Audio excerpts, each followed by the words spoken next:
دنیا نصیب سے ملتی ہے اور آخرت محنت سے، لیکن لوگ محنت دنیا کے لیے کرتے ہیں اور آخرت کو نصیب پر چھوڑ دیتے ہیں۔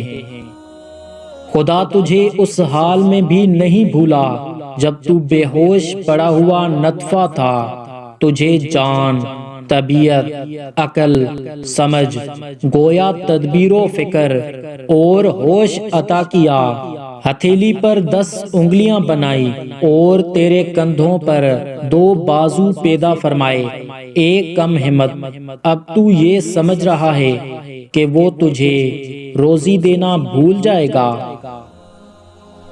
اگرچہ سونا چاندی پتھروں سے نکلتا ہے، لیکن تمام پتھروں میں سونا چاندی نہیں ہوتا۔ جب آدمی میں بزرگی اور احسان کرنے کا مادہ نہیں، تو پھر آدمی اور دیوار کی تصویر میں کیا فرق ہے؟ اگر سونے کا اتنا ہی شوق ہے تو اللہ کے راستے پر سو کہ شاید وہاں سے کسی اللہ والے کا گزر ہو اور وہ تمہیں خواب غفلت سے نکال دے۔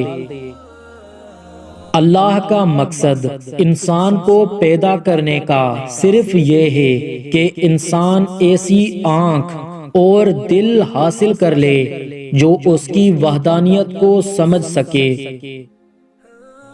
جب تک ممکن ہو صبر کو ہاتھ سے نہ جانے دو۔ کتے سے 5 خصلتیں سیکھ لو، کامیاب ہو جاؤ گے۔ اول، بھوکا ہوتا ہے مگر اپنے مالک کا دروازہ نہیں چھوڑتا۔ دوم، تمام رات جاگتا ہے، اپنے مالک کے گھر کی چوکیداری کرتا ہے۔ سوم، خواہ کتنا ہی ماریں کسی دوسرے کے دروازے پر نہیں جاتا۔ چہارم، اس کا کوئی مکان نہیں ہوتا۔ پنجم، اس کے پاس کوئی مال نہیں ہوتا۔ اگر آپ میں پیار کرنے کی صلاحیت ہے تو پہلے خود سے پیار کرو۔